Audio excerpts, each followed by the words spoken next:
When you think of rallying, there's always one car manufacturer that seems synonymous with it, and that's Ford.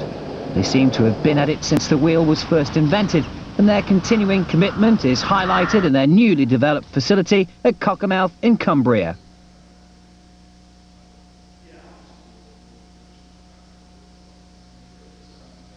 The Blue Ovals campaign is actually run under the banner of Malcolm Wilson's M Sport outfit, who've developed the new Focus to a very competitive World Rally campaigning car.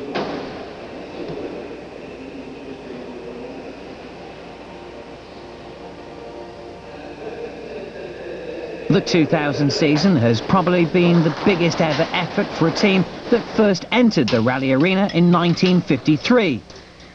It's almost unbelievable that in all that time they've only ever won the world crown once.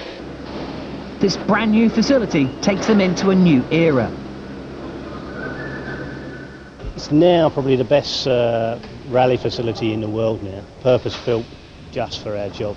All the mechanics, everybody has an input into it at the beginning, before we built it. So we didn't build it from anything that was here before, apart from the old building, which has been renovated back into the offices and the drawing office and the engineers. But actually workshop side and machine shop fabrication, it's all purpose built, which makes it an ideal site really. Never before have they had everything at hand and under one roof. The benefits of this are more than just better organisation, and Malcolm Wilson knew just right from the start what he hoped to achieve. Our goal is to be as self-sufficient as we possibly can be, so we design and manufacture in-house, and that has another spin-off in the fact that you know, apart from becoming self-sufficient, it also enables us to keep our technology in-house. Okay, you can never keep it in-house forever, because if a car is so much quicker than anybody else, you make it your business, like we would do, to find out why another car is quicker, for instance, on a particular rally. But because of our location and everything, we're not in that Oxford, Northampton motorsport belt, and you know, we have a very good chance to try and keep some of the technology in-house for a longer period. And I think if you can get an advantage for two rallies in the future, the way that the sport is going, it will be a very key factor in championship the outcome of a championship. The type of conditions and the abuse that the cars endure is severe, to say the least, and every part of the car has only a short life expectancy. We have an inspection department.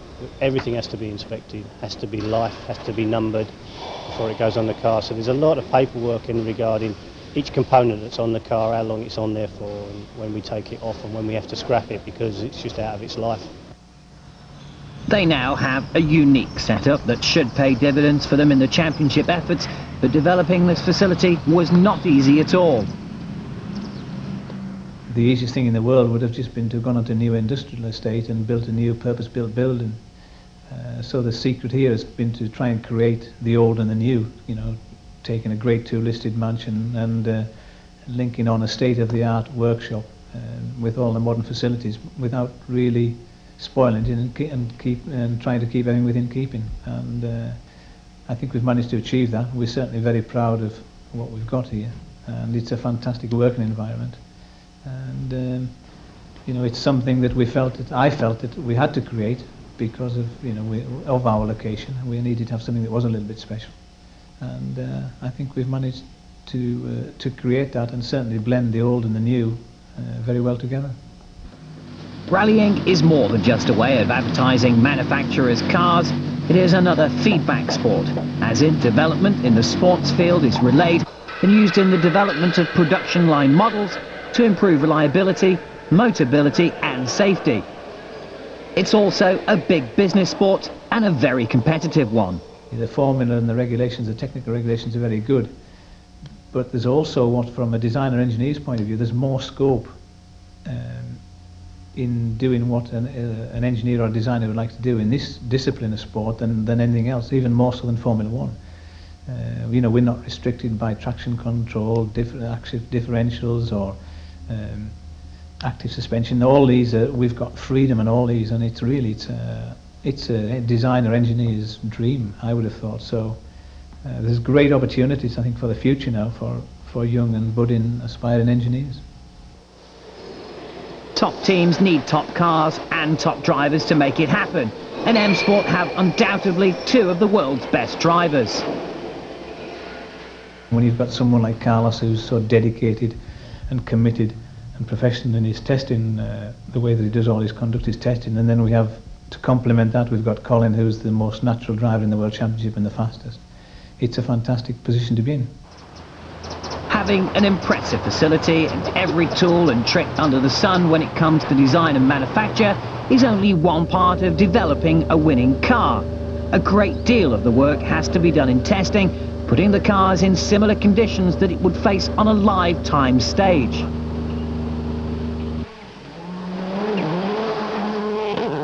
It is only under these conditions that the drivers can relate what has been achieved in the workshop in handling terms. The basic focus in itself is that it's obviously one of the strongest road cars in its class. And hence, you know, obviously with the modification, everything that we've done, we've certainly made it one of the strongest and most rigid rally cars. I'd also think an important step as well is the radical design that we went to with the transmission layout, with a transverse engine and a longitudinal gearbox. This had never been done before, and obviously some of the other manufacturers thought it was the right way to go because they've certainly followed the same path as what we went down originally. To its justice, the Focus has been quick and competitive more or less since it first came out of the box. Its first season success was a little bit of a surprise to many, just how good it was. From Catalonia onwards, we've had an incredible run of results. I think we've been on basically the podium nearly every time. So yeah, we're very pleased with progress. I think we've, you know, if we're in the unfortunate situation that we don't win the championship this year, then I certainly feel that we can only get stronger. I think you can see by what you've seen here with the resources and everything that we're creating, and the fact that we've still got two fantastic drivers for next year on our books, Colin and Carlos. Believe that puts us in a very strong position for next year already. M Sport lies second in the Constructors' Championship and Colin McRae third in the Drivers as they prepare to take on the final round of the year, already deep in preparation for next season. Perhaps one of the biggest surprises of the season has come from SEAT. After the team came to the highest level of the sport off the back of 3 consecutive Formula 2 titles, the Cordoba seems to be going from strength to strength. The arrival of Didier Auriol for the Millennium season should have signalled some good results, but despite the talented Frenchman's still blistering pace and his vast wealth of experience, it just didn't happen as planned. Tony Gardemeister scored 3 points on the Monte and nothing after, and it was Portugal before Auriol managed to rack up his first points of the season. But neither driver scored after that, and 6 points was the team's full total when the Evo 3 version of the Cordoba was sent to Finland. With no more points on the horizon, the team announced the situation would be saved by the arrival of an Evo 4 Cordoba in 2001, and a brand new car to replace the Cordoba completely in the following year.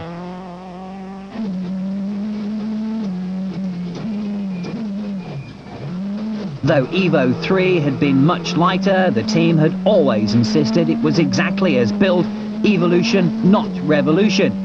It's a good compromise, said Auriol at the time, but his hopes that it would bring SEAT closer to the championship pace seemed doomed. No points in Finland or Cyprus, but even before the crews had set off to Cyprus, SEAT bosses in Spain had pulled the plug.